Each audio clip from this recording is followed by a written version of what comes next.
I'm here with Carmen from Pulse. Hello, Carmen. Hello. Now, let's just get this out of the way. Pulse is not a medical charity. This is something different. Just give us a bit of an overview. What's Pulse all about? Yeah, despite the heartbeat, we are not a medical charity. We are here to enlarge and equip God's kingdom. And the way that we do that is through training, equipping, and resourcing churches. And we do that specifically for children and youth ministries. Which, in a sense, kind of is medical because it's the health of the nation. Yeah, the health of the church, health of the nation. We come in and just kind of assess where the church is, where they need help and support, and we kind of, yeah, walk alongside them and help them out. Okay, right. We'll come back into Pulse a lot more detail. Yeah. We've got a bit more about that. But before we go into your life, just give us some of the stuff that you're actually doing. You're talking about going to a church and assessing, but what is it you're assessing? And then what is it you're doing for that church from your assessment? Sure. We have those are called mission partner churches, and what they do is they kind of donate monthly, and as in kind of exchange for that, we'll go in and meet with their children's leaders if they've got them, or key volunteers in some cases, and just kind of hear what their context is, what they're doing already, and kind of what it is that's around them. So they may be an Anglican church with two or three children. And they've got a local school nearby which they haven't got into contact with yet. And we would then kind of suggest a few next steps for them. So we'd say, well, maybe if you've got three children in a row, what are you doing with them? Have you got something in the back of your church for them? Have you got an area that feels welcoming for them to come in on? If someone comes into your church with a pushchair, is there somewhere to put the pushchair? Right the way through to churches who have already got 30, 50 kids weekly, and they're saying, well, what next? How do we do the next bit? And we signpost people. So there's lots of charities and organizations and resources that we rave about a lot, and we point people towards, but also our own resources as well. Here's a little horror story for you. We were Yeah. trying a brand new church one time, and we were not late or anything. We were there before the church service, and there was one more row of 5 seats. And it was supposed to be reserved for the children. And I'm looking around thinking there are literally no more seats in this church. I'm going to sit here because you know what? I'm not going to stand for the next 90 minutes. And if people with prams haven't got here, sorry, kind of tough. We want to sit down. So it wasn't, rude. I've been a children's minister, but there were 5 seats and we took the last 5 seats. And a lady from the church then came and said, how dare you sit here? This is reserved for children. Okay. Where are the children that are going to take these seats? Well, they might come. Yes, but we are here. And we've sat down, and there's nowhere else. Where else would you like us to sit? Well, there's balconies upstairs. Why didn't you go there? Didn't know about them. Would have been good to know. All these little things. And I did actually challenge her. I went through the vicar, and actually he did say, "I'm really, really sorry. This is not normal." But it's good to think about children, but it's not good to exclude people in the process. But even like you're saying about somewhere for the prams to go. When someone arrived, we'd been in a church one time, and there was 3 pews taken out. So there was a space for some toys and some soft stuff and some crayons. And when we arrived, one of the ladies walked to the church, big old, you can imagine the Anglican church, big old oak door. You thinking, oh, I hope they haven't started the service. Big clunk as you lift the handle, it squeaks open. Everyone's looking at you. We're thinking, we just want to die. We want to go home. We're never coming here again. One of the ladies, brilliantly, you'd like this, she came up to us. Hi, how are you doing? Really loud, didn't care. How are you doing? Come with me. Let's come and find you somewhere to sit. And immediately we felt welcome. 2 experiences, 2 very, very different outcomes. We stayed at the second church. We never went back to the first. Yeah, totally. And impressions really do make a difference there. Really do. You don't, the last thing you want to do is you've managed to get your children awake with clothes on and shoes on, looking relatively presentable. You might have fed them already. Yep. You get there just about on time. The last thing you want to do is fight to get in the door and find somewhere to sit, and then to try and keep them quiet during the service and all of those other things that go along with it. So yeah, and so we kind of help the churches kind of think about those sorts of things, no matter what kind of level they're at. So whether they're at those beginning stages or whether they're thriving and they want to see what the next avenue is, the next goal is. Because we all need support. And even if you've been a parent and it's 20 years ago, you will have forgotten some of the stuff that you used to have to face. Like you say, if you can get your children out the door with a matching pair of shoes, could be an accomplishment. A pair of shoes on their feet if they never want to wear shoes and socks. That can be your thing. But getting at the church door, it is so important for that, not just a welcome, but actually an opportunity to be welcomed into the church. Definitely. And there's also churches who have great mission opportunities by the fact that they're right next door to a school, or that they may well be a C of E church with a C of E school attached. And so many of those churches just aren't doing anything with the school because they don't know how to approach it or go about doing that. And that's something we can kind of bring along as well and help them kind of see that as an option for ministry, an option for evangelism as well.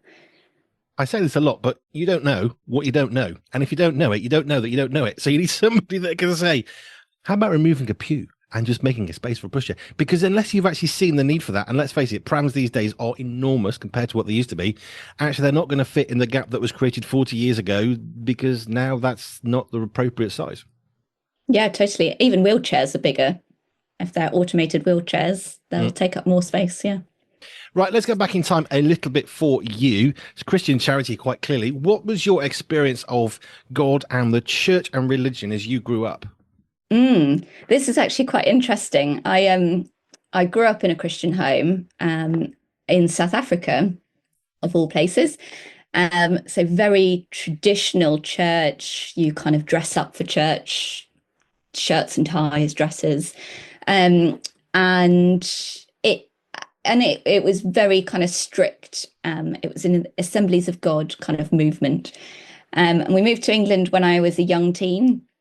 And went straight into the Vineyard Church. Again, the Vineyard that we went to, even though it was quite free worship-wise, behaviour-wise, was still very strict and very conservative. And for me as a teen at the time, I really was trying to explore faith, but didn't feel like I could because any questions I asked were kind of slap on the wrist. Don't ask that question. That's not a good one to ask. And so I found myself not wanting to go to church because it was about rules. It was about what you were and weren't allowed to do. I didn't feel like I was introduced to who Jesus was necessarily. And so as soon as I was old enough to decide for myself whether to go to church or not, I decided not to.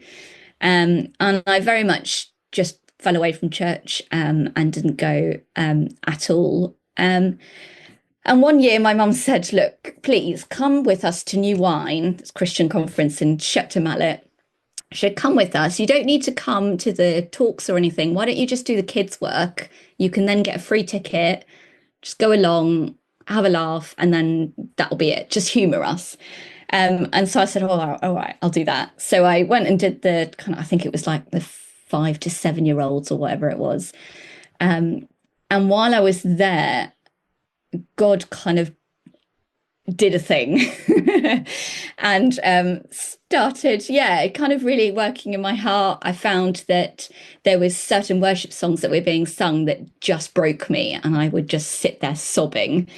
And the couple who were leading the children's ministry for that week came to me near the end of the week, and they said, look, we'd love you to come to our church and do an internship and kind of give up a year of your life, come and serve with the children's ministry, have a feel for what it's like.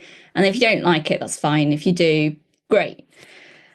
And I went home, and I like, this is what New Wine's kind of like the first week of August kind of time. I went home and I said to my mum, I think that might be something I want to do. I wasn't doing anything else. I was working full time for a fashion company. And she said, well, why don't you do it? So we were living in Salisbury. These people were in Somerset. And I said, well, all right then. So by the end of August, so that's 2-3 weeks, I had moved all my stuff to Weston-super-Mare in Somerset and moved in with these people that I had met for a week. And started the internship, and I feel like children's ministry and that kind of stream has kind of snowballed since then. It's really interesting. New Wine, for people who haven't been, I have never actually been. I've known of it for a very long time. I know it's moved from where it had been located. Everyone got really upset because how dare you move? And it's moved. People don't like change, right? It's just life. Change is good. But then you find yourself at New Wine. So your mum basically said, "Just come, free ticket." How did you find New Wine? You've talked about some of the songs that really changed you, but how did you find God was really switching your heart from not interested to, do you know what? This is something that's, I suppose, personal. Is that where you went? Yeah, I think so. I think it suddenly wasn't about rules. A lot of the teaching that they were doing with the children was about introducing them to Jesus, this person of Jesus, and getting them to have a personal relationship with him and talk to him. And that, I think, really spoke to me. I was kind of had never really had the idea that you could talk to Jesus like that you could meet this person that can impact your life. And it wasn't this deity kind of up there somewhere telling you what to do. So I think by the end of that week, I feel like I had met Jesus. And I think he had started working in my heart and changing things. Yeah. I think for a lot of people that I've chatted to over the years, there seems to be a few kind of, I kind of three different strands of how you can come to what we would call coming to faith, where you actually have a personal relationship with Jesus Christ. There are people who have these sort of amazing Paul on the road to Damascus, blinding light situations. My wife has one of those. It's phenomenal. There's people like me who went to church and never really stopped going. At 7, I thought, yeah, I want to do this, and I became a Christian.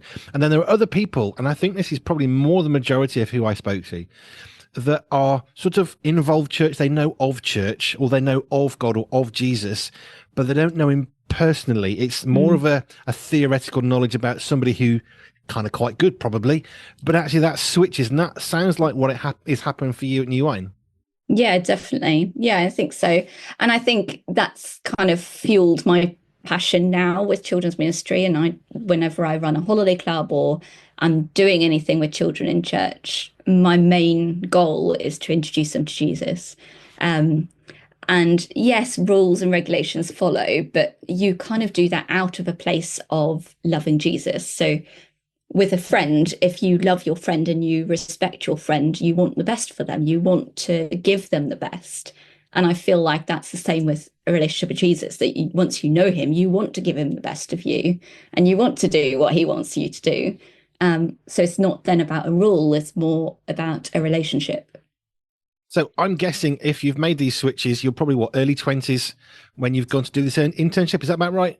I was about 19. 19. Yeah. Okay. Nearly early 20s. It's the next one. So you've done your internship. Okay, this is more, it isn't theoretical. Now I want to know Jesus personally. Okay, now children's work is something that, do you know, I think this might be something I could actually do.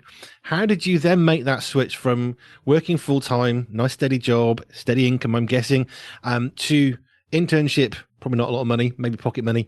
And then what's the next stage for you?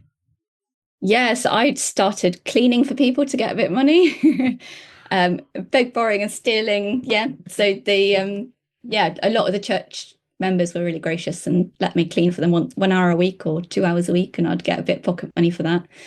I found that working under this couple, they were really good at just letting me have a go at things and try things and making mistakes.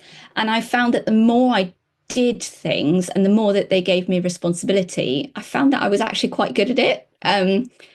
Completely by accident. It wasn't my training, or anything like that. I had kind of post-college trained as a chef and then worked on a farm, so very different things. And then suddenly in children's ministry, I remember the first time they handed me a microphone to lead from the front. My hand was shaking like a leaf with this microphone, and you could hear my voice shaking. And now I wouldn't bat an eyelid to talking in front of 500, 600 children with a microphone. So yeah, I think I found that it just kind of clicked, that something just happened, that I'd almost just found my calling. But that couple gave you opportunities not just to try, but from what you're saying, that to make mistakes, because the thing is, we learn best by making mistakes. carefully, righteously, yes, rightfully, not giving people too much, responsibility when they can't handle it, because then they wouldn't want to try anything more anyway. Actually, forget any damage that might come back. It's about the personal's growth. But actually, you're being given a chance to learn. So, what did you learn during that internship year that really has stuck with you till today? Mm, quite a lot. I think, yeah, it's very much formed my ministry now. I remember one point I said to them, look, I'd like to do a big beach mission. It's our church was 2 blocks away from the beach, the seaside, and the council lets people rent out the kind of beach lawns at the front. I said, look, I want to hire bouncy castles, I want gazebos, I want like craft stalls, I want a stage with like music and like a gospel message, like big beach mission. I'm 20 at this point. And I said, I need 2 grand to do it. And they were like, yeah, all right then. And they gave, as a 20-year-old, let me solely, completely on my own, obviously with the team, organize this thing, spend 2 grand on generators and gazebos and everything. And it was amazing. I pulled it off. No one came because it was tipping it down with rain. So it was a complete fail in that sense. But I was so proud of myself being able to organize it, plan it, get a team together, book things with the council, do all that sort of legal stuff, get permits and all of that stuff. That it kind of gave me the confidence then the following year, like, oh, I might run a holiday club or I might do this. And it kind of, their confidence in me and their ability to trust me, even if it would fail, I think definitely kind of carried me on. And that's something I bring forward now is I give people a go, let them have a go, let them risk it, let them see, get it wrong. Because I think that's the way you learn, really. I think so. And just because we can put all of our effort into something doesn't guarantee success. Even if God might have led us to that, I don't believe for a second that God causes us to fail or to pointlessly do stuff. But I do think sometimes we do stuff and it doesn't work out as perhaps we were planning because it rains. And if you're doing a beach mission and it's raining badly, people aren't likely to want to have their ice creams in the rain. No, no.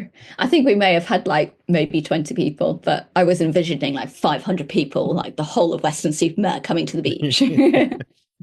But it's good to dream big. One of my trustees said, if you aim for the gutter, you're probably going to hit it. If you aim for the stars, you're probably not going to hit it. But you know what? Who knows where you'll go? And I just think that's a beautiful way of looking at it, that we can aim for failure or we can aim for success. But if we dream bigger dreams, who knows what God can do? But often it's our own limitations, isn't it? We think God's asked us to do something, so we'll shrink it as much as we can so it's within our remit and our abilities. And God's saying, just dream bigger. Yeah.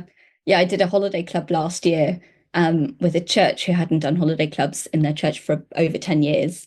And they had a majority of their team were over 70 and they were petrified. They really were like, how is this going to work? We've got primary school kids coming in here. We're all old. Yes, you've got you and one other person who are young, but that's it. And I was like, don't worry, it'll be fine. And then they were like, oh, maybe if we have 40 children, then that will be manageable. I was like, well, why don't you go for 60? Your building's big enough for 60. We can manage 60. And they're like, what? We can't do 60 children. I was like, no, I think you can. And I'm like, all right. And they kind of gritted their teeth and kind of crossed everything and hoped for the best. And it was so beautiful and so calm and so lovely, the holiday club. The kids had a great time, and the mostly retired teachers kind of left feeling energized from it rather than completely drained and knackered. And I think for them, they realized actually, like, we can do this, we can do more than we think we can. And we're doing it again this Easter, doing one with the same church again. And loads of those old ladies have come back and said, no, I want to serve on team again. How many kids are we going to have this time? Can we have 80 this time? So it's really exciting to see that and kind of see them going, oh, actually, no, we can do it. Give it a go and it will happen. I've quoted this once, twice. Gavin Calver was at a church one time. He was the head of Evangelical Alliance. And he was talking to some of the older ladies in the church. And they're saying, what can we possibly have to do? with the teenagers, because he was talking about that. So how can we possibly link with them and talk with them? We're completely different. There's 60, 70 years difference. And he said, well, here's something you have in common. You can talk about puberty with them. And they were a bit, okay. But it was a really good point, because actually it was a part of realistic of life. I don't know how they felt about that. It's a bit of a, that's a subject we don't talk about. But you know what? That church, I think, went on to do some stuff, was the whole point of what he was saying, that there's always a ways to engage with people. And I love the fact that these older folk were saying, too old, I'm too old for this. But you know what? You don't have to be young to work with children, which is a brilliant example of that. Yeah, totally. Yeah, and I get it a lot. People say, "Oh, well, I don't have enough energy to do the children." I'm like, "Well, I think you might." Depends how you Let's do have it. a go. Yeah, let's have a go and see. Right, so we've got an apprentice, we've got Holiday Club, we've got Western Supermare. Where did your life take you from there? Because we're still early 20s. Yeah, still early 20s. I the couple who had trained me and kind of taken me through all of that training had decided to move back to Australia, where they're from. So they kind of packed up and headed off. And the church said to me, "Look, would you like to have a job for the church?" With the church. And I was like, "Well, yes, but I don't want to work full time. I was working part time in a school, and I wanted to keep hold of that job. There was quite a good relationship with the school and the church, and it was a good link.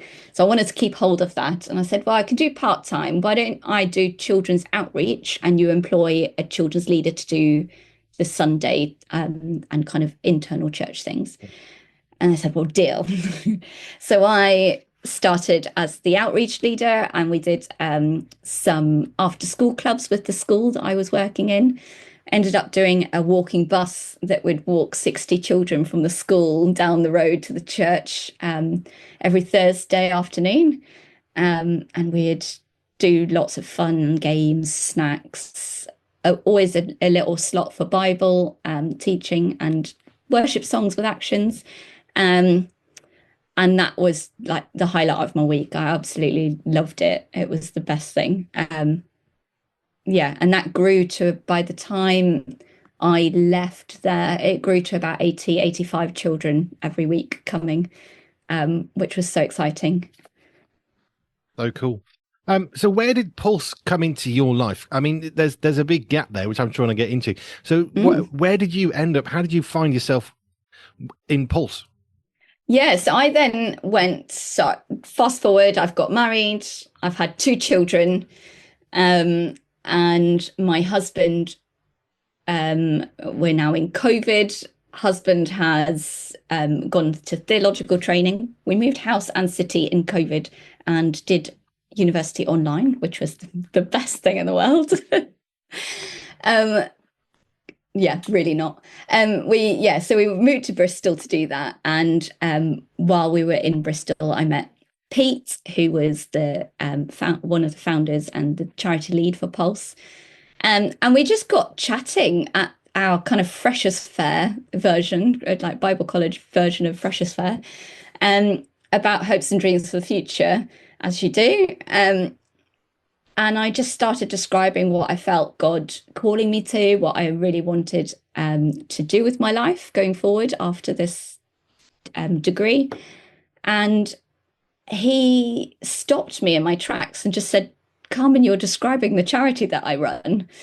I said, "What do you mean?" He was like, "Have you never heard of Pulse Ministries?" I was like, "No, I haven't." And he told me about Pulse. And I thought, well, yeah, that is exactly what I'm wanting to do. I was going to set up a whole new charity to do this. And he said, "Right, let's keep chatting. Let's keep this conversation live." And over the 2 years that we were both at college together, we chatted a lot, prayed a lot, worked through a lot of stuff, and kind of realized, actually, no, I think this is right. I need to be leading Pulse. And he was looking for someone to take over because he's was studying to be a vicar, and so he's now in curacy. So he, by the time he left college, he had handed over the reins to me. So that's how I started.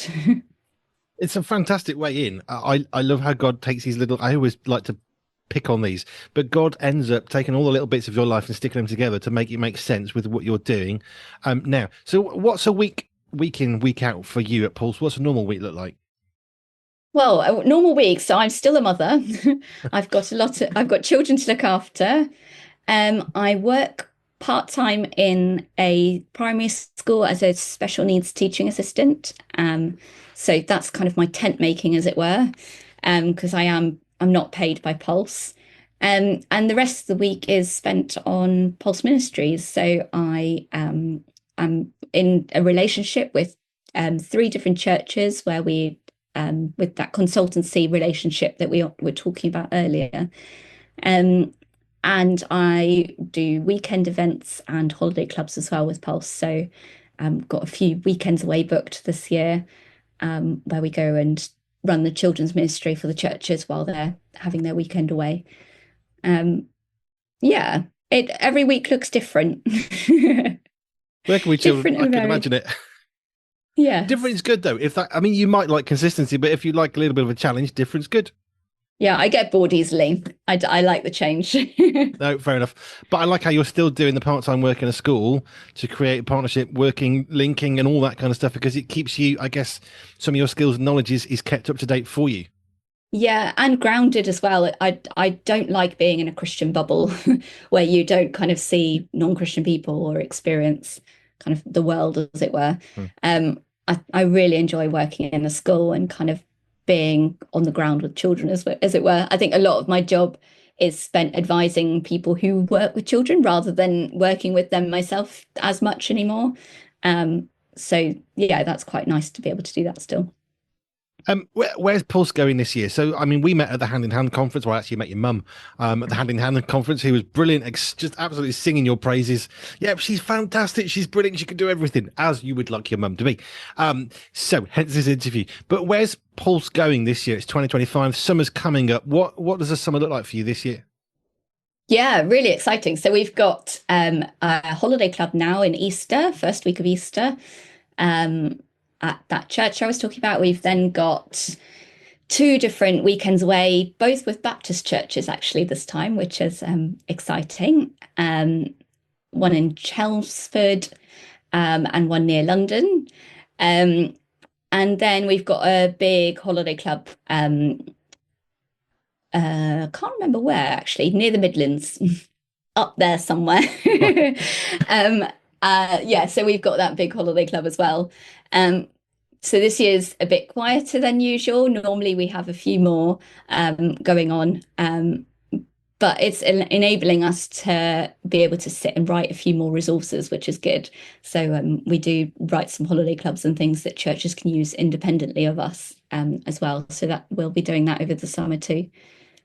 Less busy can be good because, like you say, you can actually get into other stuff. We have the same thing with radio. There are times when we're a little bit quieter and we can look at other projects that we just really got to get this started and get. But when it's a little bit quieter, actually, those are really precious times, aren't they?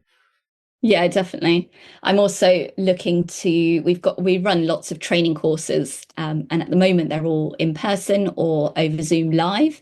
But I'm looking to turn them all into kind of recorded material, kind of like the alpha video kind of style thing, with questions and discussions.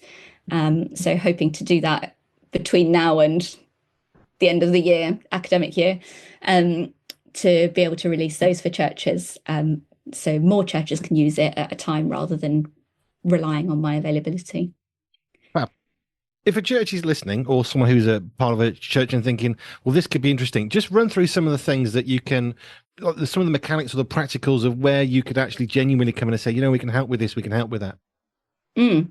So we can come in and observe and see what they're doing, and give tips or kind of advice. We can do kind of lots of brainstorming sessions and signposting. I've got a lot of charities and other businesses that we work with regularly, who have got great resources, but also training materials and stuff.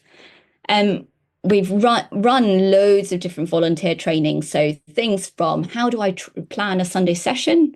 How do I think about a 3-year curriculum? How do I integrate children with additional needs into our programs?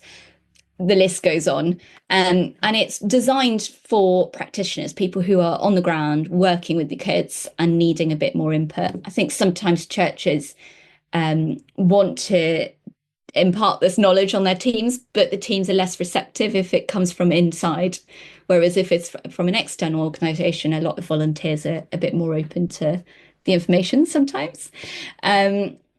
We run holiday clubs as well. So the idea with the holiday clubs is that we slowly train the church to do it on their own and independently. So the first year we may well come in and bring all of the equipment, all of the team, and work alongside their workers, training them in advance and then them shadowing us.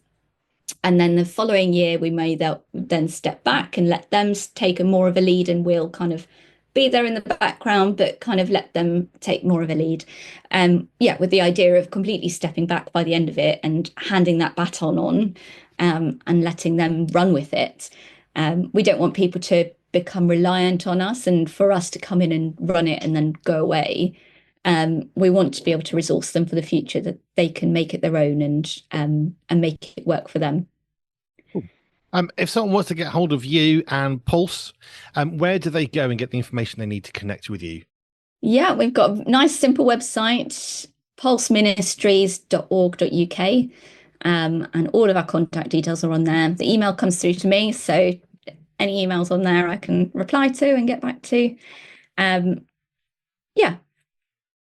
pulseministries.org.uk. Thank you. I knew of Pulse from many, many years ago, right from its when it was really being conceived in Wolverhampton. So I got to see some of the stuff back then.